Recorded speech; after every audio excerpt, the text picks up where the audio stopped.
So this is the second part of band structure of semiconductors. Today we will discuss the extrinsic semiconductors. Now extrinsic semiconductors are actually of two types. One is called N-type semiconductor, another is called P-type semiconductor. Now we are starting with the N-type semiconductor. Now in extrinsic semiconductors, the conduction is due to the presence of impurities in the crystal. Sometimes the impurities are added deliberately in controlled quantities to a pure semiconductor, and this is called doping. The addition of impurities markedly increases the conductivity of a semiconductor. This is the purpose of adding the impurities, that the impurities can markedly enhance the conductivity of semiconducting materials. Now extrinsic semiconductors, as I said, these are actually of two types. One is the N-type and another is the P-type. Now we are discussing the N-type semiconductor presently. Now this is the band structure of the semiconducting materials. We know we have the valence band and conduction band. In between valence band and conduction band we have the forbidden energy gap. Now here you can see we have another energy level in between the VB and CB.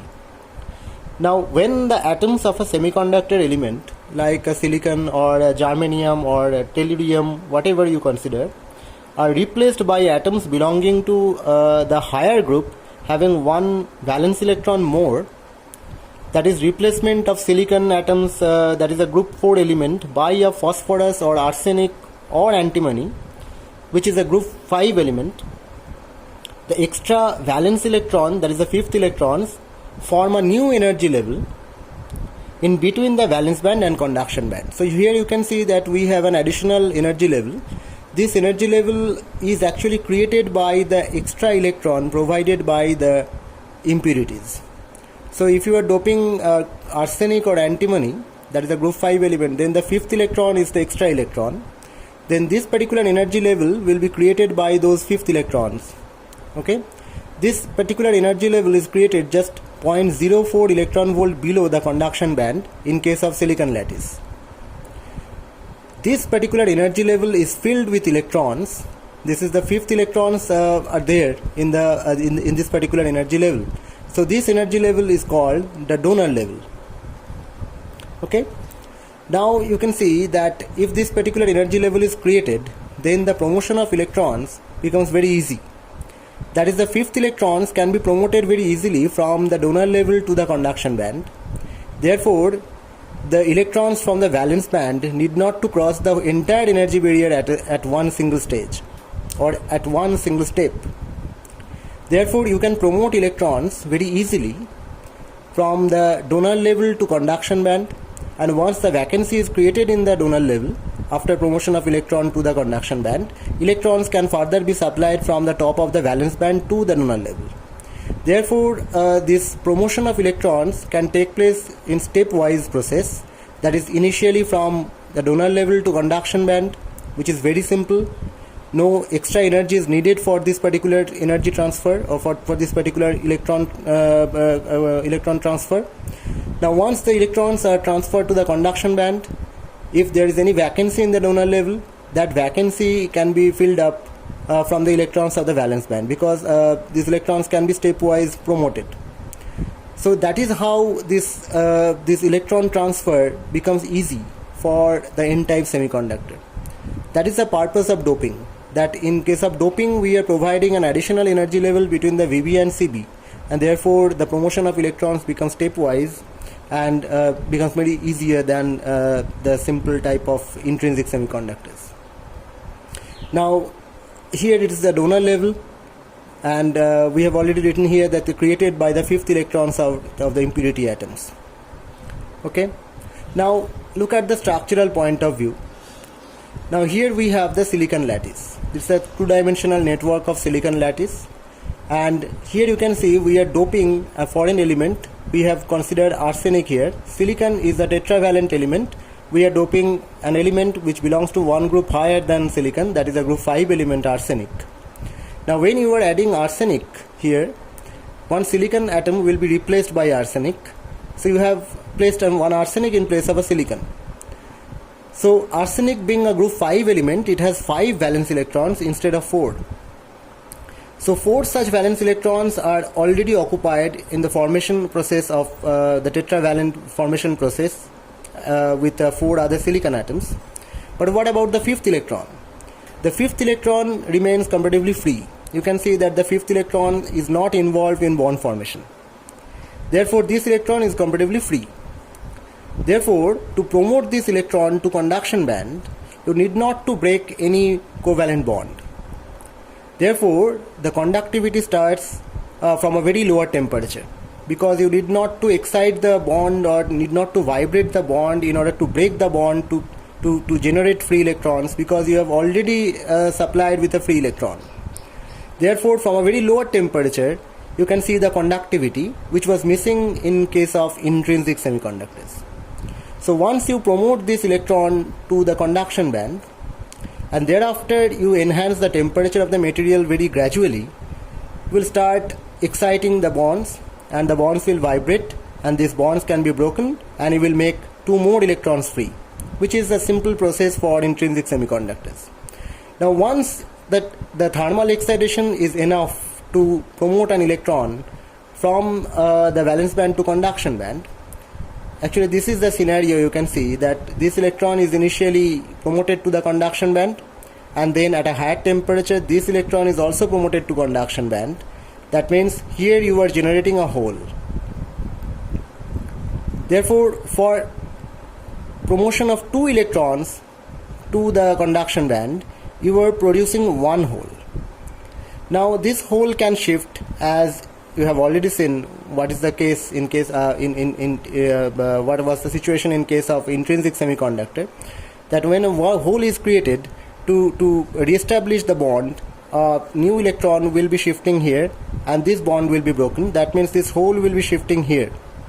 That means for the promotion of 2 electrons to the conduction band, you are having 1 hole in the valence band. Therefore, definitely in this case the majority charge carriers are the electrons. So in n-type extrinsic semiconductors, the majority charge carriers are the electrons. So for shifting of 2 electrons in conduction band, 1 hole is created in the valence band. So whenever you are promoting 2 electrons to the conduction band, maybe one from the donor level and another from the valence band to the donor level, you are actually getting 1 hole in the valence band. So we must remember that the doping agent or the doping element must belong to one group higher than the constituent atom. So here we have selected arsenic. You could select antimony as well. That means 1 more valence electron should be there. So this is the feature of the n-type extrinsic semiconductor. So the purpose of doping is to enhance the conductivity. And why the conductivity is enhanced? Just because of the formation of an additional energy band in between Vb and Cb, which is actually created by this extra electron in case of n-type semiconductors. So that is all about the n-type semiconductor.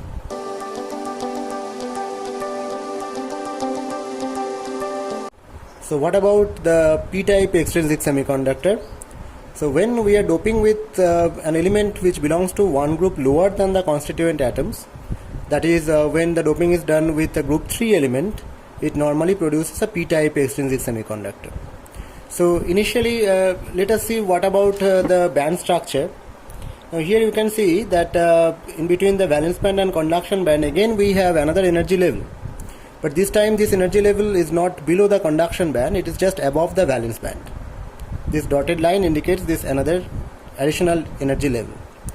This particular energy level is not created by the 5th electrons of the doping agent. Remember it, it's not n-type, it's p-type. It's not created by the additional electrons of the doping agent. Rather, it is created by the holes of the doping agent. Now, what about the holes of the doping agent? Before explaining that phenomena, remember this particular energy level is also called the acceptor level, because this particular energy level is empty energy level. It's not like the donor level. The donor level was filled with electrons, that is donor level was filled with the 5th electrons of the doping agent. But in case of the p-type extrinsic semiconductor, this additional energy level is vacant. This is created by the holes, not by the electrons. So this particular energy level is called the acceptor level. Now what is the advantage of this acceptor level? It's quite similar to that of the n-type. Here you can see we have an additional energy level. So the promotion of electrons initially takes place from the top of the valence band to this acceptor level, and therefore you can promote an electron from the acceptor level to to conduction band. Therefore again the electrons need not to cross the entire barrier in one single step. It can cross this energy barrier in two steps, initially from valence band to the acceptor level and then from acceptor level to conduction band. So again this passage of electrons becomes easier than that of the normal intrinsic type of semiconductors. So that is why the p-type semiconductors have better conductivity than the normal intrinsic semiconductors. Now look at the structural point of view. Here we have the silicon lattice. Okay, we are doping aluminium. You can dope gallium or indium, any group 3 element. Here we are doping aluminium.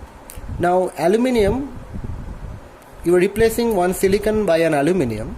Now aluminium being group 3 element, it has 3 valence electrons, not 4 or not 5. So here we have 3 valence electrons, 3 black spots are there. So 3 such electrons are involved in bond formation with silicons. But what about the 4th electron? The 4th electron is missing in case of aluminium. So here in place of an electron, you may consider here we have one hole. Therefore this electron of silicon is also free. It is not involved in any bond formation. So from very beginning, once you dope an aluminium atom, you are getting one free electron from very beginning and one hole. Therefore when you apply a very little amount of thermal energy, you can promote this electron to the conduction band very easily, because this electron is not involved in any bond formation. Therefore you need not to break the bond first to create this free electron. This electron is already free. Therefore from a very lower temperature you can start, or you can see the conductivity of the material, that you can promote this electron to the conduction band. So once you promote this electron to the conduction band, you are getting another hole here. Therefore for each promotion of an electron to the conduction band, you are actually getting 2 holes. So to fill up this hole, this electron will be shifting here, that means the hole will be shifting here. So in this way, once you promote an electron to the conduction band, you will see that 2 holes are generated in the valence band, and therefore the majority charge carriers in case of the p-type extrinsic semiconductors are not the electrons, rather these are the holes. So that is the scenario of p-type extrinsic semiconductors. Now remember that the purpose of doping, it may be the n-type or p-type, whatever, the purpose of doping is to enhance the conductivity of the semiconducting materials. Semiconducting materials are normally the materials whose conductivity increases with increasing temperature. But the purpose of doping is to initiate the conductivity from a very lower temperature. That is why the doping is done. So I hope this part is clear to you, that is the n-type and p-type semiconducting materials and their conductivity process. These things are clear to you. Okay, thank you.